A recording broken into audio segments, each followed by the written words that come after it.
So there's a couple of things that I want to tell you today. First of all, I'm super excited to be here because I am an alumni and I am a girl that grew up in Brooklyn who wanted to go to a small college. I had a large dream, and the ad slogan here is still as true as it was when it first was developed. This is before I even realized I would have a pathway in advertising. I knew that I had a passion and I just needed to figure out that road, and St. Francis enabled me to be successful across a really, really strange journey over the past, what I've just been told, 25 years. My 25-year reunion is next year, and I will be here for that. But I'm excited because, first of all, you know, I have gratitude toward the school, and second of all, I want to give back. Dr. Jackson, throughout the years, had always provided opportunities for the students to meet and greet people who, you know, had a passion, didn't know how to get there, but figured if she put you in front of the right people, eventually you'd find your way. And part of what I want to talk to you about are the three things that are up on the screen. Embracing who you are and coming from the background that you come from. It's such a diverse group here. And when I was here too, we predominantly were from, you know, the Brooklyn, you know, Queens, Bronx areas, but we also had some international folks, a lot from Trinidad, even Japan. So it was an interesting, eclectic group, and all of us had our own individuality, and that's what made us special. And that's where you need to figure out your point of differentiation, your direction as you graduate. Just trying to read the room here. How many people are juniors versus seniors, or is it across all 4 years? You know, so freshmen, that's junior. So is it predominantly juniors and seniors? Well, the global class is, for the most part, seniors. Seniors, right? okay. How many seniors have I got going? Okay. I mean, they're graduating. So, okay. They're on the edge. So graduating, and I'm not sure where across global comm you want to go, but I can tell you, you know, as a communications major, I started out predominantly loving writing, always loved to write, but, you know, was exposed to everything from the editing to, you know, directing to acting to anything across the board. I actually never took an advertising class here. I took marketing and business, but I never took advertising because I didn't know it was my path, and I think that's really important with regards to being open to the possibilities as you graduate. And so that goes into career choices. And then the third portion, it's about Wanderlust, and I'll explain a little bit about what that is. And then what I'm hoping is at the end, I can do a Q&A session, and then you can ask any questions that you have. And hopefully I'll not only be able to answer them, but it maybe inspire you to do something. So that's my hope for this presentation. So if we go to the next slide, I kid you not, if you look to the left corner, that was 1992. I did graduate from here. And if you go to the other corner over here, I was the co-captain of the tennis team. As I came, I kid you not, even though we look like the cheerleading team, we absolutely were the tennis team. When I came here, there was no women's tennis team, I kid you not. And I was a tennis player, and I wanted to play tennis, so I joined the boys team. And what happened was, and this is the first story about how the school helps you attain your goals. They said, wow, we had two girls. The girl, her name was Tracy, all the way on the left, it was her and I. And they said, okay, if they can play with the boys, let's see if we can recruit the girls. So we went out with coaches and actually helped recruit within the Brooklyn area. Within 9 months, we were on scholarships, you know, so it basically enabled us to go to school for free, play tennis, and, you know, and do all the much more. So that was part of it. When I'm trying to talk to you about who I am, I told you I didn't have a straight path, and I graduated with a communications degree. I also became a mother. Then I became a nurse. It makes absolutely no sense to anybody who would look at this slide, but in life, and I can kind of explain with regards to career choices, it's not necessarily a linear path. You may start out thinking this is what I want to do, and, you know, one door closes, another one opens, and all of a sudden you're thinking about a different career. I actually am a registered nurse. I've worked in hospitals, consulted on the side. I happen to be back in advertising, leveraging it all right now. I actually head up the US Army account. I do all of their television, their global advertising, I say global because we do wind up tapping into other areas outside of the United States. I help bring in Army medical health care. I did not turn off my cell phone today, so that is me, so I apologize for that. I should have shut it down. I should have muted it. I also am in charge of ensuring that we have the right talent within the Army Reserve for the Army Reserve and the full force Army to have medical health care specialists like nurses, like thoracic surgeons, like veterinarians. So a lot of people don't realize that healthcare isn't just in your local hospital, but it crosses so many different areas, including advertising. And there are ways that you can actually leverage a nursing degree in a different way. Also through patient programs. If I wanted, I could go into pharmaceutical marketing and help market to whether it's patients, nurses, or doctors in a different way. So having a well-rounded skill set, whether it be within science or communications or some other area, there are different ways that you can tie it together. You just need to figure out how to be open and curious enough to go down that road. Let's see. Most important, I think, as I'm trying to really connect with you and the St. Francis community, I really believe in the Franciscan values that the school stands for. I always felt that it was such a safe environment that I was able to do so many things while we were here, whether it be create movies or develop stories for the student newspaper, or even develop a new radio club so that we can start broadcasting before we had any of the equipment that you have today. Professor, I should say Dr. Lynn, when I graduated it was professor, but now it's doctor for a very long time.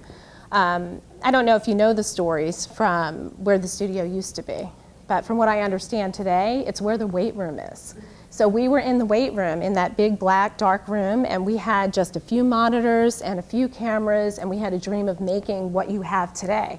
And we were able to do something from almost nothing, and it was because of the enablement of the staff, Dr. Jackson, and kids like myself that didn't see those boundaries or barriers. We just knew that if we kept at it and we were persistent, we could affect change. And that's what's so great about being back here today and doing, as Mr. Redkin calls, the nickel tour, and really seeing the transformation that's taken place. So, you might have heard from either the newspaper, I don't know if the article wrote, but I did speak to your editor the other day, as well as some of the paraphernalia around the school. Along the way, I also became an author. So I was always a writer. I always jotted down stories. I actually, through the years, even ran them by Dr. Jackson and asked her to be my editor. She wouldn't edit, but she would always read and always give feedback. And one day, through my travels and through working at various advertising agencies outside of New York, I actually wound up relocating to Chicago for almost 15 years. And as I met different people throughout the Midwest and other places that I traveled, I realized that my upbringing in Brooklyn, probably a lot like many of you, I came from very humble beginnings. I was a first-generation graduate. I learned how to fight in the street and to go after things that I wanted, but also in a very kind way. And I found that a lot of people that don't come from an urban environment found some of the stories that I had to tell them about growing up and how I made certain moves and how I wound up achieving success to be interesting. So I was inspired to write a book, which actually became a memoir, and I published it in October. So I have a few copies here. I can tell you a little bit about the story, but what I'm hoping comes most from it is that from the different snapshots that I'm giving you, that you truly can choose your own path, and it doesn't have to be linear, and it doesn't have to be at the same time. But you can have it all from the foundation of what you learn here. So we can go to the next one. Okay, embrace who you are. So if we go to the next slide. Truth be told, I am the girl in the communion outfit. Brooklyn backyard. And one of the things I really love to do is quote Vince Lombardi. I don't know if you all know who he is in general. I don't know if you're into sports. I met one person from the Midwest today. She would know. He was a coach of the Green Bay Packers. He's an All-American football player. He was also an executive. He's just an interesting fellow who has inspirational quotes that you can pull out of nowhere. But his quote today that I'm leveraging is, "The measure of who we are, is what we do with what we have."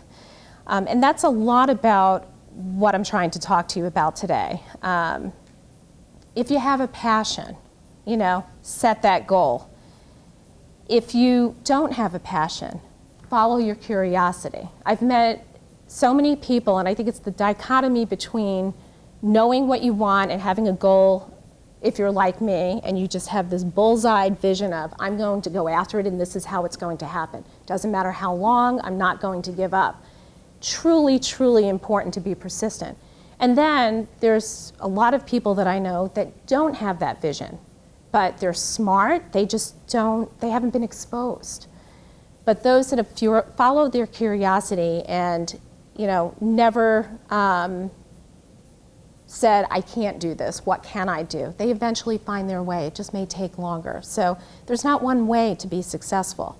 But as long as you always follow your curiosity, you won't go wrong. That I can promise you. If we go to the next one. Career choices. We go one more. So another quote. This one is by Theodore Roosevelt. And I truly believe this as well. Attitude is a little thing that makes a huge difference. I don't know, in growing up, if you've heard mostly people talk about, well, you can't do that. How are you going to do that? You don't come from an affluent background. How are you going to become a doctor? How are you going to, go out and become an executive in business? Maybe you should work in a local store. All of these different scenarios I heard through growing up. But I was also inspired by others that said, if you can dream it, you can do it. Figure it out.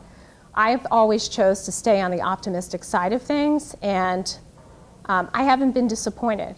I'm not saying it hasn't been a long road.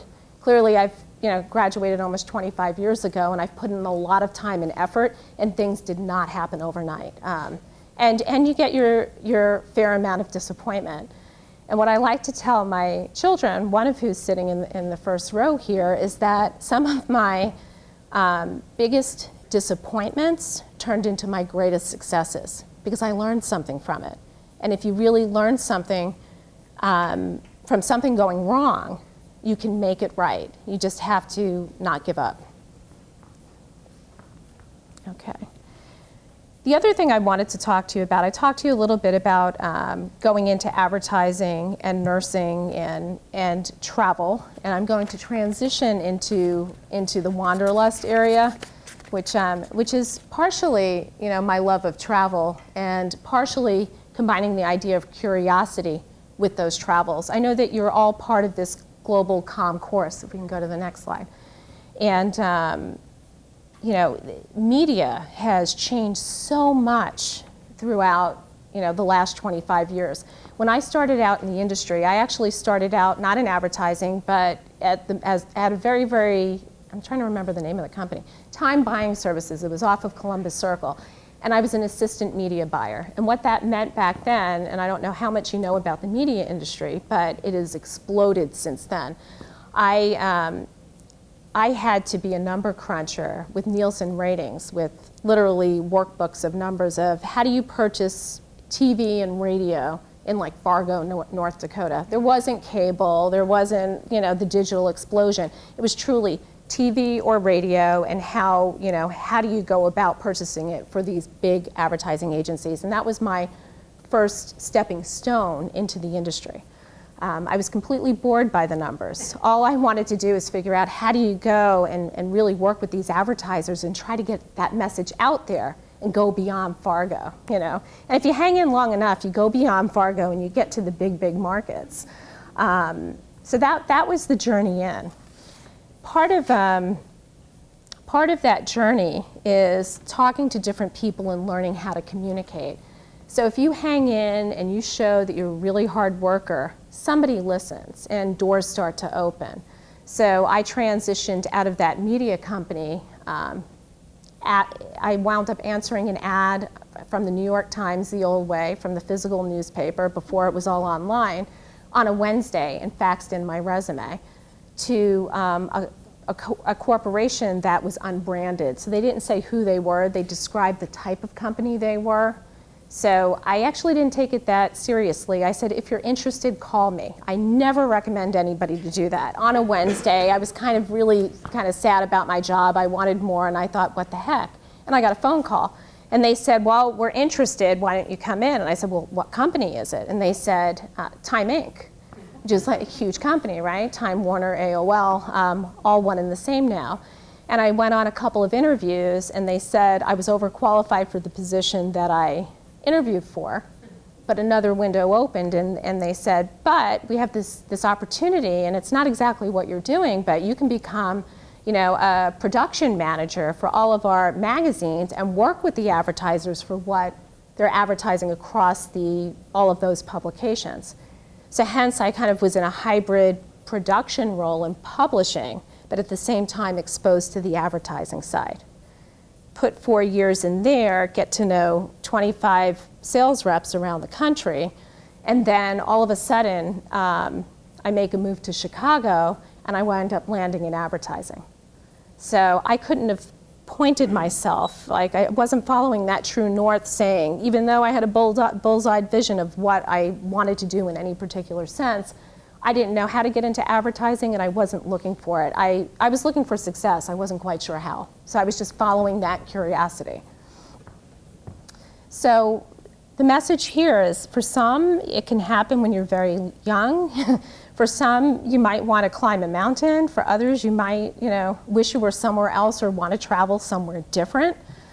I want you to understand that I believe that the beauty and the excitement for this journey is for the journey. It's not about the destination. It's truly about exploring your options and really taking the time to enjoy that along the way. Because so many times, and Dr. Jackson tells me this, as often as I speak with her, take the time to enjoy. Don't continue to chase after that thing time and time again. Enjoy what you have now. Because if you don't enjoy those moments, you're just constantly trying to conquer. So it's a balance of it all. And lastly, on this quote by Walt Disney, Disney was one of my clients actually in 2004 and 5, and I usually don't use Disney quotes, but this one I think is important because it talks about the same theme that I'm talking about today. We keep moving forward, opening new doors, and doing things because we're curious. And curiosity keeps us down new paths. So that's a Walt Disney quote, but it's also a quote by a favorite author of mine. And I can't claim it as my own thought, so I absolutely have to put her name out there. Have any of you read Eat, Pray, Love by Elizabeth Gilbert? Anyone in the room? I highly recommend it. She's out in the marketplace right now. She's been on Oprah Soul Series. And she talks a lot about finding your passion because we share something in common. We know what we want and we go after it. But I listened to this webcast not too long ago, and I thought about how I've gone out and spoken about curiosity and how if you don't really talk to those that don't know where they're going, they may not feel like they can attain something, and you can, even if you don't know what that is the day you leave St. Francis College. And lastly, I want to talk about our journeys teaching us to overcome obstacles. When you're traveling and when you're out there pursuing your careers, you can be in different places, different surroundings with different people, out of your comfort zone. For many of you, maybe Brooklyn is your comfort zone. It was for me for a very long time, and it is today again. But as I traveled, coming back, it wasn't my comfort zone. So it changes in different parts of your life. I believe if you step out of your comfort zone and see what else is out there, it enables creativity. It enables you to think about things that you didn't think were possible just by going out and experiencing them, or meeting new people, or being in different experiences. So if that's something that you're interested in, absolutely find your way to travel, because it can, enable you to fortify your strength. It enables you to be adaptable. It enables you to find your passion.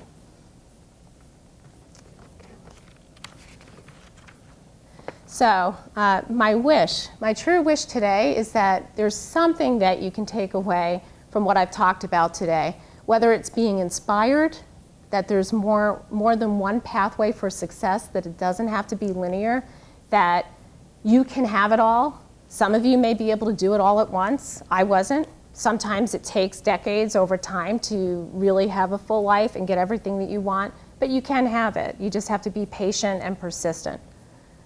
And last, follow your curiosity. You have a passion, go for it. If you don't, as long as you're curious, your days will always be interesting. Okay. All right. Now, I think we're right at the time for questions.